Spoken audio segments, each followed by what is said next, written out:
The next morning, I was a little bit tired and a lot hungry. Miss Hatchetface had insisted on bringing me breakfast in bed again. When I stumbled downstairs to find that my living room had been demolished, Miss Robbins had set up a blackboard against the far wall and was drawing bizarre satanic symbols all over it with chalk, while Sarah sat at rapt attention in a desk that looked as if it had been stolen from her kindergarten.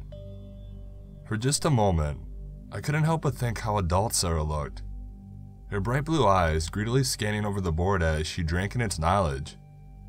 I felt a little pang of my little girl's growing up, before I shook it off, telling myself it was far too early for all of that. Next to Sarah's desk gaped a large black pit with burn marks around it. Every once in a while, Frank and Teddy would throw a Cheeto fruit into it and a large purple tentacle would shoot up from the darkness and catch it mid-air before slithering back down into the darkness. The couch had been pushed up against the staircase. The cushions had somehow been transformed to red, patent leather, and 2 large rounded horns sprouted from either side. I sighed, giving the hole in the ground a wide berth as I went to the kitchen and grabbed a beer from the fridge before plopping down on my couch. I heard "Hey, watch where you stick that thing," from my couch, and I leaped back to my feet. "The couch decided that it doesn't like being sat on all the time, Daddy," Sarah said, turning and smiling sweetly up to me. "Oh, okay," I replied dreamily. "I suppose next the carpet will decide it doesn't want people to walk all over it." Sarah giggled. "Don't be ridiculous, Daddy." I took a big gulp of my beer. "The courage of the couch is to be commended," Frank and Teddy intoned in his monstrous baritone. "It has risen above its station in life and will soon dominate the humans that once saw fit to make it their seat slave." "What?" I began, but Miss Hatchetface cut me off. "Have some more Cheeto fruit, Teddy. You get cranky when your blood sugar is low." "No demon in hell has the authority to command me but Satan himself," Frank and Teddy boomed. "Have some Cheeto fruit, silly," Sarah said. "Okay." With that, he lifted up the wheelbarrow of the fruit that was next to him and he tipped it down his throat. The sparrow on his head squawked in protest and Miss Robbins eyed the display with snobbish displeasure. She said. "I don't know why Satan thought that thing was an appropriate companion for a little girl. When I was her age, I kept an evil unicorn. Strider." Her voice drifted off dreamily. "Now he was a pet." "Are you sure it wasn't a dinosaur?" Miss Hatchetface asked, voice dripping with fox honey. Apparently she hadn't taken it kindly when Miss Robbins had called her a strawberry tart the day before. "And just what is that supposed to mean?" Miss Robbins asked, swelling up indignantly like a great big bullfrog ready to burst. "I believe the Lady Hatchetface is implying that you are old," Frank and Teddy said, wiping the Cheeto dust on the couch, who let out a disgusted grumble. "Yet the Lady Hatchetface is approaching 17,000 years of age herself. Perhaps she is merely implying that you look extremely old." "Yes, well, we aren't all half succubus and—" "Because of the wrinkles." "Yes, I understand my appearance, and the hunchback," Frank and Teddy finished. Miss Robbins' finger began to wag dangerously in Frank and Teddy's direction, and I decided that I had better cut in before there was any more trouble. "So," I said a little too loudly, "what exactly are you guys learning today?" "We're learning about the fundamentals of demonic possession," came Miss Robbins' sharp retort. "And afterwards, perhaps, a lesson in etiquette for you, Darren. It is not polite to interrupt the teacher's lesson." "Right, and what about the giant squid hole in my living room?" "We opened a portal to the netherworld, Daddy," Sarah said with the casual ease of someone explaining what they had had for breakfast in the morning. "It's like Hell's basement, where all the incomprehensible beings that existed in the black void of nothingness before the universe was birthed live." "Huh?" I replied, taking another gulp of beer. Just then, a low, rumbling growl emitted from the hole, shaking the picture frames off the wall and sending cracks through the ceiling. "Could we maybe shut that?" "We haven't learned how to shut portals yet," Sarah replied. "Okay." I took another sip of beer, realized it was just air because the beer was already gone, and I wandered off into the kitchen to see if I could scrounge up something resembling human food. I opened the refrigerator and my hair blew back as a deep, infernal roar erupted from within. I slammed the door shut. "Sarah," I called out to the living room. "Yes, Daddy." Did you open a portal to the netherworld inside the refrigerator? Yes, Daddy. I sighed, closed my eyes tightly, and rubbed my temples. As I stared into the blackness with the back of my own eyelids, an idea occurred to me. The night before, I had puzzled over the problem of Miss Hatchetface's mysterious conversation with no one until the early hours of the morning. I could not come to any sort of conclusion. My head fogged up by a lack of sleep and the gentle warmth that perpetually radiated from Miss Hatchetface's skin. Yet now, I realized that whatever was going on, Satan was surely behind it. After all, he was the one that had sent Miss Robbins up, and he was the one in charge.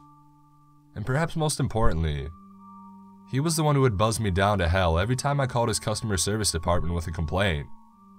At first, that had irritated me. It was almost as bad as dealing with Comcast customer service here on Earth. But now it had to be an opportunity for me to get down to hell and snoop around a bit. I slid my phone out of my pocket and hit the number for Hell's customer service hotline, which I had saved in my phone. It was picked up after one ring, and the familiar, pushy voice of the customer service representative answered. Welcome to Hell's customer service. How may I help you today? You know, that joke's getting pretty tired. You don't say. Why don't you come up with something better then? It seems like a lot of effort. The voice on the other end sighed and mumbled something about lazy writing. Is this Mr. Rogers again? She asked, her tone telling me that she already knew the answer. Yes, I wanted to talk about a portal to the netherworld.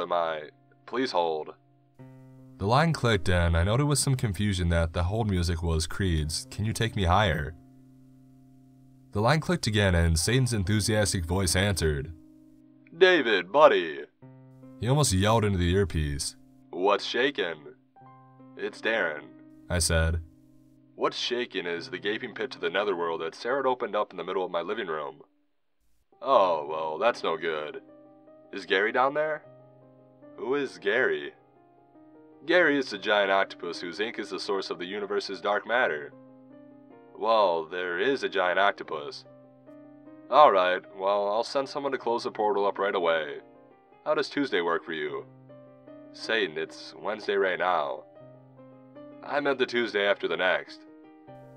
Satan, there's a giant octopus living beneath my living room who could squirt dark matter all over my furniture at any moment. Could we maybe talk about this face to face? Satan's voice trailed off. I'm a little busy right now, Darren. Don't worry, I'll send somebody up within a few months. What happened to Tuesday? No, you know what? Buzz me down. Okay, Satan said, but I'm not at the office. Where are... But my voice was drowned out by the roar of the black and purple fire that swallowed me whole, sucking me down to hell like human-flavored soda through a straw. I stumbled across the rusted red dirt and cracked volcanic stone as I landed in hell. Although just where in hell, I had no idea. It seemed to be some sort of construction site, where giant, purple-skinned behemoths crawled around girders made from the ancient, yellow bones of some even larger beast. I stood on a hill overlooking it all, and from my perspective, it seemed as if the demons were laying down a monumental pentagram, flat across an enormous expanse of blood-red sand. Torches stood at each of the 5 points, made from trees so tall and wide that they could have held up the earth itself. Inside each gap between the star and the circle were archaic-looking symbols. I could not explain why, but just looking at them filled me with a deep sense of dread. I looked up to see Satan standing beside me, eyes squinting tight as he surveyed the work, his 2 polished black horns poking through holes in a plastic yellow construction hat. Hey, Derek, he said, smiling down at me. What are you doing on the ground? I scrambled up to my feet and made a poor job of brushing the dirt off my trousers, and I looked at Satan. So, I trailed off. Not that the first part of my plan had actually worked. I realized that I hadn't really given any thought to what the next part was. What are you guys building? Oh, this, Satan grinned. It's a park. It's a park in the shape of a pentagram? Well, this is hell, Derek. A pentagram really fits the aesthetic. It's Darren, actually, I replied. What's Darren? Never mind. Okie dokie, Derek, Satan said. But as you can see, we're a little busy down here in hell, and I can't really afford to send anybody up right now to fix the portal in your living room. Why don't you just ask Mrs. Robbins to do it? Miss Robbins knows how to do it? I asked momentarily, forgetting I was on a fact-finding mission. Why didn't you just tell me that over the phone? Well, it seemed like you were in an awful hurry to get down here, Satan replied. I thought maybe you missed me. What? Is there anything else you need, Derek? He asked. As you can see, I'm a little busy here. All you're doing is watching other people work. You're damn right, Satan replied enthusiastically. I'm the boss down here, and the boss's job is to watch other people work and silently project the idea that they should be working harder. Anyway, I'll see you soon, Derek. You will? But Satan didn't respond. Instead, the familiar black and purple flames kicked up around me, and I once felt the sensation of being sucked up through a straw. I landed back in my kitchen, elbows and knees banging hard against the linoleum floor. I circled back out to my feet and saw that the portal in the living room had now been sealed. Gary the octopus was gone, though the burn marks on my carpet remained. Satan called while you were on your way up, Sarah explained. He told Miss Robbins to seal the hole up because you didn't like Gary. That wasn't a very nice thing to say, Daddy. But I didn't. A rumble vibrated from somewhere deep below the earth. I think you hurt Gary's feelings, Daddy, Sarah said. You should probably apologize. My fingers once again found my temples and I began massaging as I squeezed my eyes shut against the chaos of my living room. I had come no closer to finding out what Satan was up to, and I was beginning to wonder if there were any potential side effects from being repeatedly sent to hell and back. And I still hadn't eaten breakfast. My eyes had been shut for all of 10 seconds when I heard a loud bellow in my ears. You appear to be suffering from a headache. Perhaps I can assist you. Frank-N-Teddy was bent down, his face so close to mine that I could count the particles of Cheeto powder at the corners of his mouth. No thank you, Frank-N-Teddy. I'm just fine. Very well. I turned towards Miss Robbins. Listen, Miss Robbins, I began. I don't want to come downstairs to find any more portals to the nether in my living room. Nor do I want to come down to find a couch that talks and is suddenly useless to sit on. Miss Robbins swelled indignantly. My teaching methods are just fine if you're teaching in your own home, I cut her off. But as long as you're teaching here, not to mention staying in the guest bedroom, you're to follow the rules of my household. Which, and I can't believe I'm actually saying this, includes a no portals to the netherworld clause. Miss Robbins glowered at me like she was a frog and I was an agile fly who had danced out of the reach of her gaping mouth. Luckily, she must have decided that she was too offended for words because she simply stormed off upstairs, reptilian tail thwopping each step as she went up. You know, the couch said, cushions flapping up as if the three of them composed a giant mouth. You're useless to sit on too, but you don't hear me throwing that in your face. I believe that the Lady Robbins was wounded by your words, Frank-N-Teddy boomed, but I do not believe the wound was fatal. I sighed and wondered if it was safe trying to get another beer from the fridge. Sarah hadn't mentioned anything about the portal in the kitchen being closed, but I knew I had something else to do first. Sarah, I began wearily, I'm sorry I interrupted your lesson. It's okay, Daddy. Sarah grinned, her bright blue eyes shining with a child's carelessness. I was ready for a break anyway. Can I go upstairs and play Tea Party with Frank-N-Teddy? Of course, honey. Yay, Sarah squealed, streaming upstairs in a little girl-sized blur before pausing at the banister and shouting at Frank-N-Teddy. Come on, silly. Yes, Princess Sarah. I heard the stairs creak in protest as Frank-N-Teddy's immense frame rocketed up them. How is your head, Mr. Rogers? I heard Miss Hatchetface's kind voice at my elbow. It's okay, I replied. Are you sure? Maybe I can make you a snack and that would... No! I shouted out reflexively. Miss Hatchetface's eyes had widened in surprise. I just meant, My mind stalled as it searched for an excuse. I'll feel better once I get this mess cleaned up in the living room. Oh, okay, Miss Hatchetface said clearly. I'll help. We made our way over to the miniature mock classroom, Miss Hatchetface to the blackboard and me to the desk.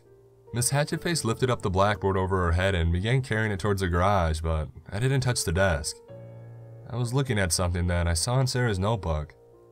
The page she had been taking notes on had been ripped out, but there was a familiar figure in the indentations of the next page. I took the pencil that she had carelessly left on the desk and I began to edge it lightly over the indentations in the paper. When I had finished, I was staring at something I had definitely seen before. That day, in fact. A large pentagram dominated the page. Little archaic symbols dotted between each gap between the stars and the outer circle. They were the exact same symbols as the Colossus that I had seen under construction in Hell. I don't know what Satan is planning, but I do know that whatever it is, Sarah is involved. I stared disbelievingly at the page I had torn off in my hand. The symbol was the same as the one I saw in Hell. There was no doubt about that. I heard a rustling from behind me and Miss Hatchetface's voice said, "Do you need any help with that, Miss Rogers?" I crumpled that paper in my fist and I quickly stuffed it in my pocket. "What was that?" Miss Hatchetface asked. "Oh, it was a cute drawing Sarah did in class," I lied. "That's lovely." Miss Hatchetface smiled, but the joy didn't quite touch her eyes. Resting there was something more akin to suspicion. "Well, I'll just get that desk for you then," she said, stepping around me and lifting the school desk as if it was nothing. I watched her carry the desk off to the garage and before sliding the paper out of my pocket once again. I pulled my cell phone camera to take a picture, then I stuffed the paper back in my pocket, resolving to get rid of the evidence that I'd been snooping later. As I was doing so, something else caught my eye. The remote of minor inconveniences was just laying carelessly discarded on the coffee table. I grabbed the little black rectangle with purple buttons and I stuffed that into my pocket as well. I stood there in the middle of the living room, waiting for Miss Hatchetface to return so that I would try my best to act natural, but she didn't come. Confused, I went back to the garage to investigate. I put my ear up to the door, but all I could hear was a faint murmuring. I edged the remote out of my pocket, scanning to see if there was something that might help me hear better.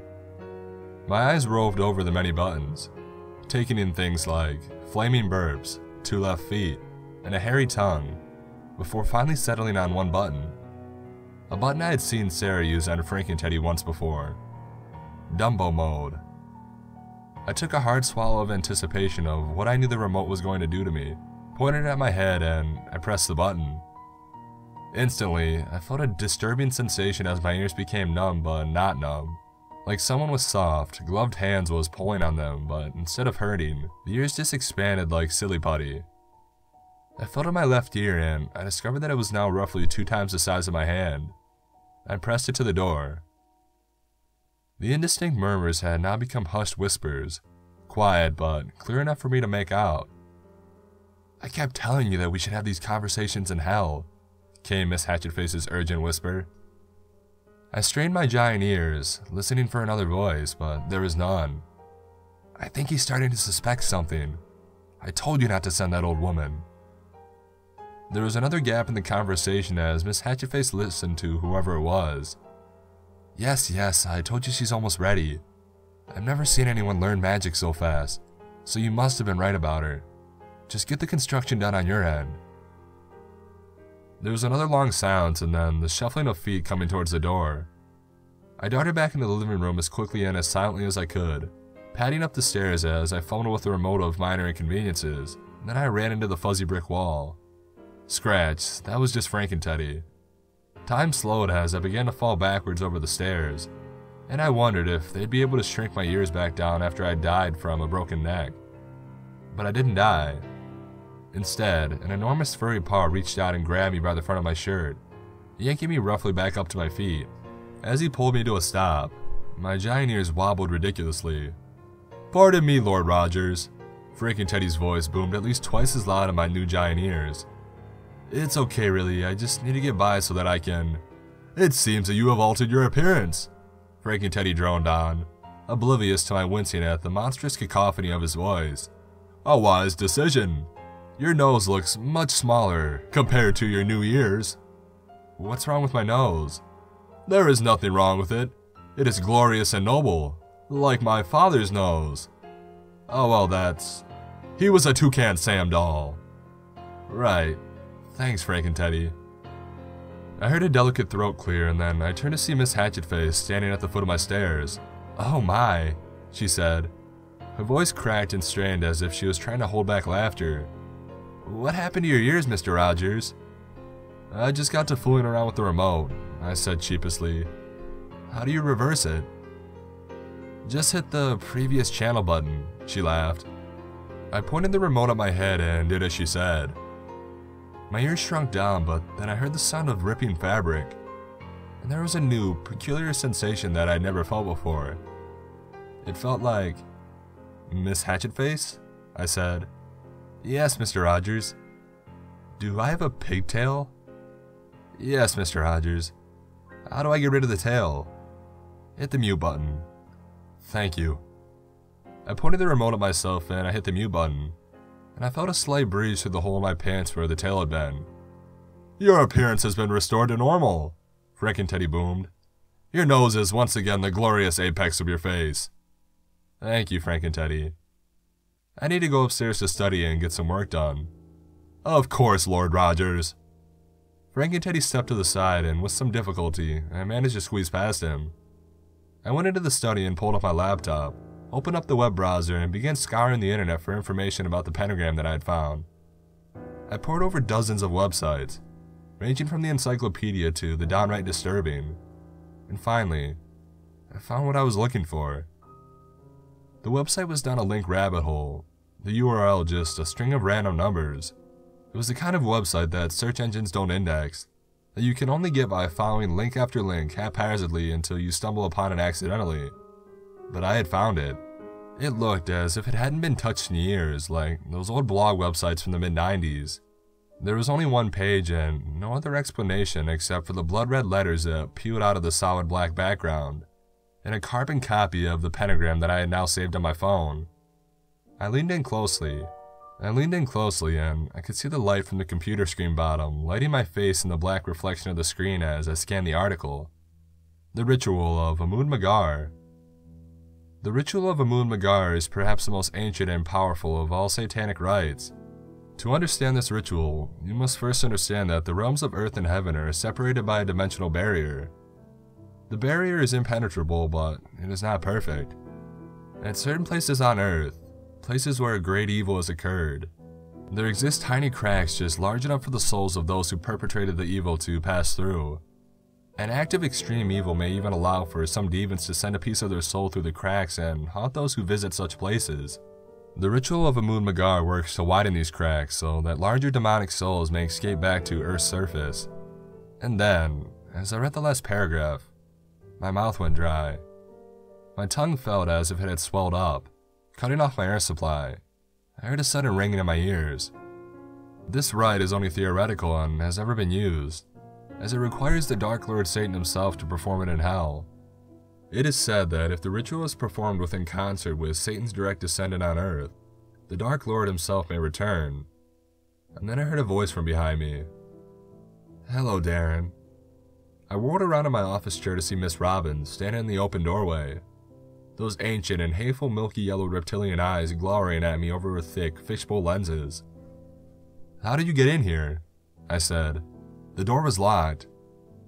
Miss Robbins only clicked her tongue and moved closer to me. You're not going to stop Satan from taking over this filthy little rock you call Earth, she said, wagging a finger at me. You're too late, the ritual has already begun. Two thoughts went through my head at that point. One, Miss Robbins looked more like a frog than ever, and two, I still had the remote of minor inconveniences stuffed in my back pocket. Before any more thoughts had time to fleet across my consciousness, I yanked it out of my pocket and began mashing buttons randomly as I pointed it at Miss Robbins. What? But her voice was completely cut off as a blast of silver light hit her directly in the tongue, making it grow to monstrous proportions and flop out of her mouth and onto the ground. Whoa! She yelled at me, hurling a ball of green fire directly at my head. I ducked just in time and the fire shattered off the wall behind me, sending off little green sparks that ignited the carpet wherever they landed. I seized the office chair and hurled it at her, and as she ducked, I managed to pound a couple more buttons. The first blast missed and hit the wall, causing a huge patch of wavy purple hair to erupt through shattered pieces of drywall, but the second blast struck her right in the stomach, sending her toppling over backwards, covered in orange and silver feathers. She sprang back to her feet with surprising agility, heaving a black blob at me that I deflected into the wall with my laptop. I dropped the laptop when I realized that dozens of little oily hands had grown out of it and began reaching up to grab me. I hit her with one last blast of bright golden light and she burst into laughter. At first, I thought she was mocking me, until I looked down to see that I had hit the little purple button shaped like a hand that read "Tickle Fit" underneath. Triumphant and merciless, I marched towards her, mashing the volume button over and over again. Her laughter first became uproarious gales and then thunderous shrieks as I tormented her. Distracted by my task, I became aware of two things far too late. The first was that beneath the tempest shrieks of Miss Robin's laughter, my stairs were screaming in protest as heavy feet took them two at a time.